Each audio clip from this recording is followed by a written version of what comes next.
Today, I finally take the e-bike out for a ride. Come along.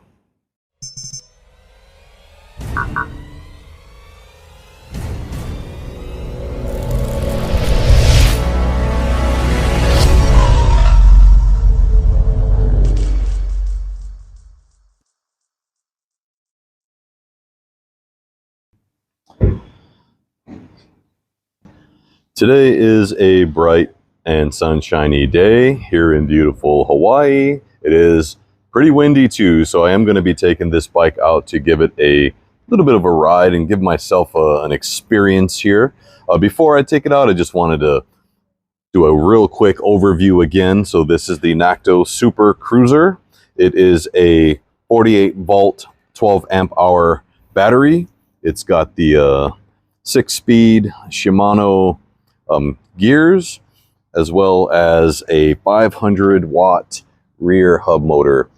Now, what I like about this bike is that under the seat here, there is a quick release tab that can easily be pressed to lift the seat, and that gives you access here to the battery, which has a handle. Battery can be removed if you have to charge it inside or take it with you, or just to prevent it from, I don't know, getting stolen.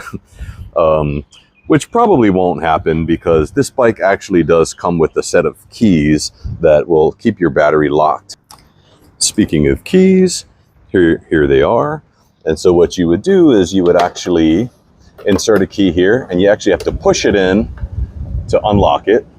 And then otherwise it's just in the off position, it's locked, but you have to push the key in and unlock it. And then the battery can actually be, I have to stand for this, be slid up and down. And then of course your ignition switch is to turn it on. Easy access with this seat. I think this seat is an improvement from future bikes. What I meant to say was I believe this seat is an improvement from past bikes, not future bikes. One of the things I didn't like about it, and that was from the install, was it does have a rear fender here. It came with a front fender. However, I wasn't able to install it because the bolts at the bottom there and on the other side that the rack is, the fender is supposed to attach to, was like tight. I mean, it started to even strip my screwdriver.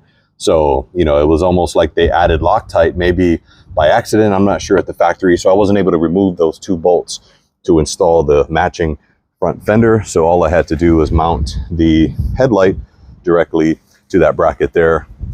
This is your frame lock, the suspension for the front suspension. I'm going to keep it in the lock position because I'm just going to be riding on paved road today. If you go off-roading, you want to open that up so that you'll get some of that suspension play. But if you don't need it, you probably get a more comfortable ride with it being more of a firm ride if you're on pavement. And I think that's pretty much it. I'm going to be adjusting the seat. What I do want to do is take a couple of measurements to show you the size of this bike.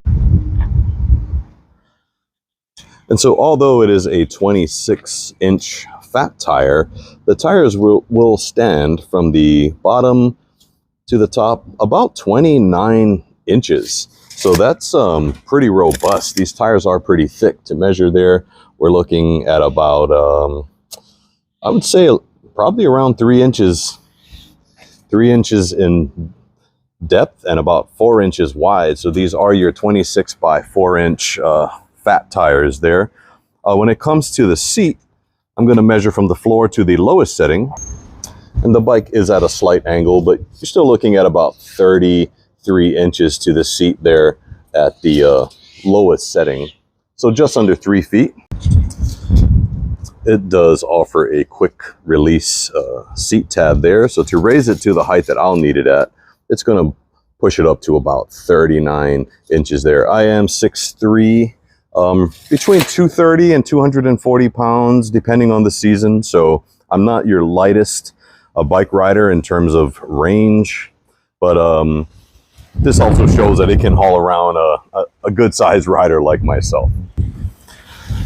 There is also a quick release front tire. I did mention it was windy today, so here's the wind. And however, it doesn't have a backlight. This is just a reflector. It does come with that front headlight that I showed earlier. And then I did take this bike out for a small test, and it's basically, this seat is actually pretty comfortable.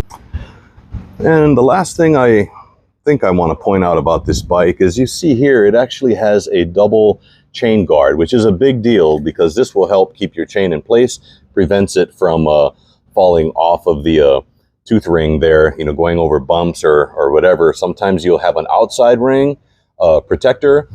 Sometimes you may just have an inside one, but this one has this channel and it's called a dual chain protector, again, to keep it on the track and prevent it from falling off. So this is a good idea, and I wish more e-bikes, in fact, I wish all bikes in general came with this type of a feature. It doesn't look that expensive to put on, and I think it does a pretty good job.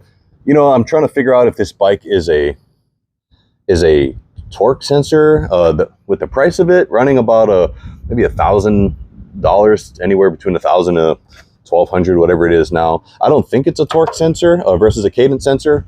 I'm not even sure if you know the difference and how to tell based on this. Like, I don't see any sensors on the pedals at all. But if you know what this has, leave a comment below and let me know what kind of a sensor this has. So the first video I did, I talked about the Akaso Brave 4. Well, today I'm actually going to be recording this video using the Akaso. This is a Brave 7, and I have the external mic setup running here with the windscreen. I'm just trying out different audio configurations to see how it turns out. Right now I'm actually recording just with the camera microphone on my phone. So once I start rolling, I'll be using this camera and the audio. Unfortunately, I'm not able to use a wireless mic, as you've seen in my previous video about the Akaso not having that capability, and that's a huge flaw in my opinion. But because I have this and I have the wired lavalier mic, I'm just going to give it a try while I record today's ride. It does come with a pretty neat remote control, so I'm also going to see how practical this remote is operating the camera in between takes. I live near the airport, so I have about a 4 to 5 minute window to record between planes flying over. So with that being said, got all the specs out of the way that I wanted to say. Let's go ride this bike. All right, so here we are on the Nakto Cruiser, and you know, I'm just trying out a whole bunch of different things today, so I'm in a very uncomfortable place. Just asking for some patience and a little bit of grace from the viewers. Yeah, this video is going to not be perfect, but I'm trying it anyway. Weather outside is beautiful, however, it is a very windy day today, and so I'm just taking the bike out, doing a first ride review for me. I shouldn't say first ride, that's kind of deceiving, but I have rode it around. I have never really tested it or anything, but here I am just cruising along, pedal assist 1, and just trying to get a gauge on the performance, the way it feels. I guess the seat is super soft, but it does have a tendency to lean back if you sit too far towards the back of the seat, like where the padding actually is. So that's something that I'd probably recommend getting, like a gel seat, or just upgrading the seat altogether, maybe with like a suspension seat. But here I am, pedal assist 1, just going down the road. I got the GPS speedometer here showing 10 miles per hour. It's about 2 miles per hour different from the one on the bike, which is usually in reverse, because normally the one on the bike says you're going faster. However, you know, it does kind of depend on the settings on this bike, you know, the size of tire that you put. I think I have it at a 26-inch tire, but as we measured earlier, the settings actually go based on the overall size of the tire from top to bottom, not the size of the rim. So more realistically, I would have put probably like a 29-inch tire would give me a more accurate reading. But yeah, I'm just cruising around here, pedal assist 1. I'm gonna like eventually up it, but I feel the instant pull as soon as I start pedaling. So it, you know, like in this case, like a half a rotation and the motor already like kicked on and started to assist. So it does kind of beg the question for me, you know, is it a torque sensor? Is it a cadence sensor? Because I know cadence sensors, there's kind of a delay, but over here it just feels like as soon as I start pedaling, I'm going to up it to pedal assist 2 because I did just change directions, and I'm sure the wind is also picking up in the audio. So I am apologizing ahead of time. I'm going to pause the video here. All right, still kind of heading in the same headwind, still at pedal assist 2, going about 8 miles an hour.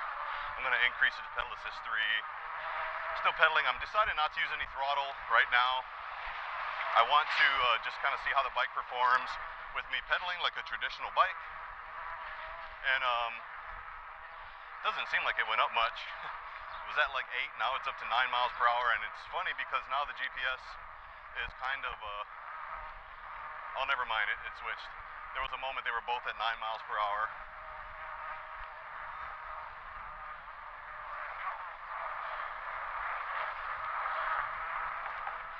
I'm going to move it up to pedal assist 4, see what that does. I'm actually not sure if this speedometer is, I'm not trusting the speedometer on the bike. I'm sure it's something to do with the settings in there. Maybe the size of the rim and tire, maybe the number of magnets, like I'm really not sure, but every single thing that can be adjusted, I figure will affect the overall reading on this display here. Basic display, all the older e-bikes have them, really cheap to fix. For speed, I'm just going to kind of go based on that speedometer there. It seems to be a little more accurate.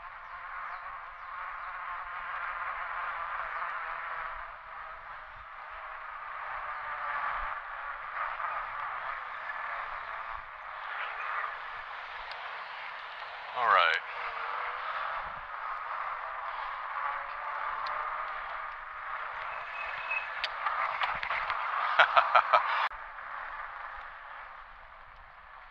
All right. Well, so far it's a good experience for me. I think it was a good investment. Guys, I have a lot of things to share with you. I'm trying to maintain my composure. I'm trying to just kind of keep things even keel, you know, maintain my emotions until things actually come through. You know, I don't want to get excited or start to like promote things that may actually not happen. So once things start to actually happen, you know, then I can start to talk about them. There's just a lot of moving parts. There are things in motion right now that will basically help you know, shape this channel as well as a riding channel. It's not a car channel. You know, it's a riding channel. So I may be doing vlogs on my motorcycle. I don't know how the audio is going to be with that, being a Harley. But anything that requires riding, who knows? I might actually get on horseback. I mean, I don't know.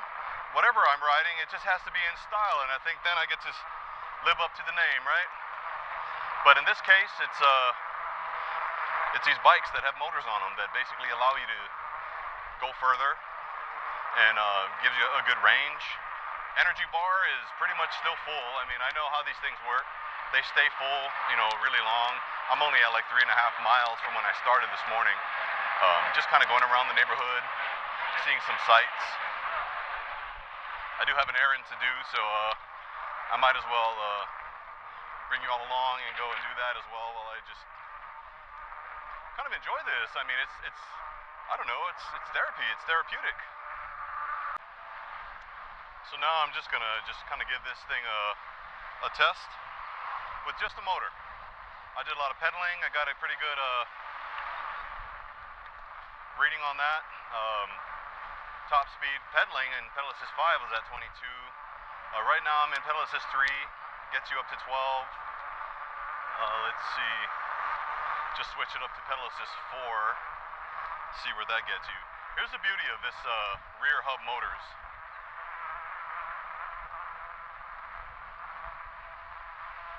Using this as an example, if your chain breaks, you can still use the motor like this, throttle only, to get you home. If you have a mid-hub motor, that's connecting directly to the chain. So if you don't have a chain, your bike doesn't move. basically. That's one of the pros and cons about having like a, what we got here?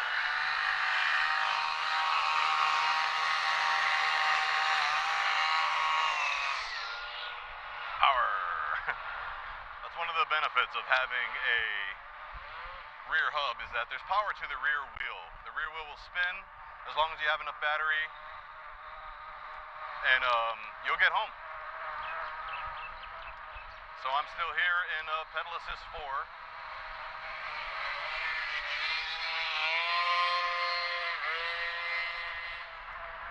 That is obnoxious. You will never hear that coming from an e-bike, I guarantee it. So, you know, the obnoxious factor kind of goes away when you have an electric bike, for sure. But either way. And we're off.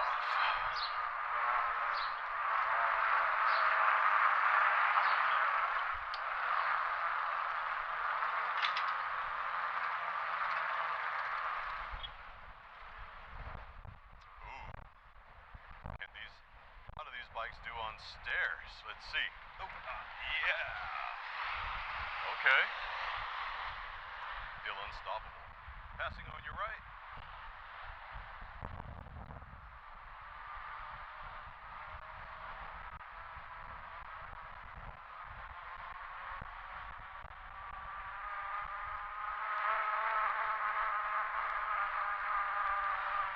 Switching to pedal assist 5, throttle only. I don't know where the wind is coming from. I'm at 19, 20, 21, 21 and a half. Alright guys, so that is gonna be towards the end of this little video here. I'm just going to slowly make my way back. I really don't want a really long video, and then again, I don't know how the audio is for today, so I am going to say sorry. I am going to apologize in case it's been windblown. I don't like watching videos that are windblown. That's just me. I'm going to actually just throttle home, or at least in the area of home. Wow, this bike has some pick up and go. I don't know if you could see that, but it's like it wants to go. It doesn't want to just be in like pedal assist 2 or 3. There's very little difference, and I'm sure it's customizable. You could probably set it to how fast you want it to go per pedal assist level. But at least for this, it's just wants to go. I did review the camera angle on, I guess, the last segment, and it was kind of high, so I'm still trying to figure everything out. Once I get the optimum angle, I will, you know, adjust and maybe mark this chest. I don't want to stop, but I have to. I have to stop. You always make sure cars see you, because they will dart out. Maintain that eye contact. Yeah, I think our society is still learning how to adjust to having e-bikes. Like, our brains are only programmed to think of bikes as being like slow and, you know, but some of these are going like mopeds and even like smaller motorcycles. So I just feel like our society, myself included, is really having to adjust to the power and speed of these bikes, these unassuming bikes. They're catching people off guard. I'm going to wrap this video up in a few. I'm going to cut this segment short here, and then I'll do a little wrap up. Alright guys, I made it home, beat a sweat. Actually I did get a workout today. You know, you don't really feel it until you stop, but it was great. I mean, I'm glad I took it out. Honestly, it exceeded my expectations. I didn't have a very high expectations, but as an overall bike for a 500 watt motor, getting up to 22 miles per hour, me again being like 230 pounds, 6'3", that means that anyone lighter than me could probably have gotten 24, 25 miles per hour. Who knows, right? But I just wanted to try it out. And first bike review on this. I'm not sure how the audio came out with the wind. It was very windy today. Again, that's using the Akaso wired mic. It was hooked up to the camera with my little windscreen. I don't know how the video came out using the Brave 4. I'm gonna find out, but all I can do is ask for a little bit of grace from you guys. It was my first like bike vlogging video, you know, so there's a lot of kinks to be worked out. This is like my baseline, you know. I'm gonna try to practice some editing tricks or whatever, but I do thank you guys for watching. I take your time very seriously. And again, this is Ryan from Riding in Style. Yeah.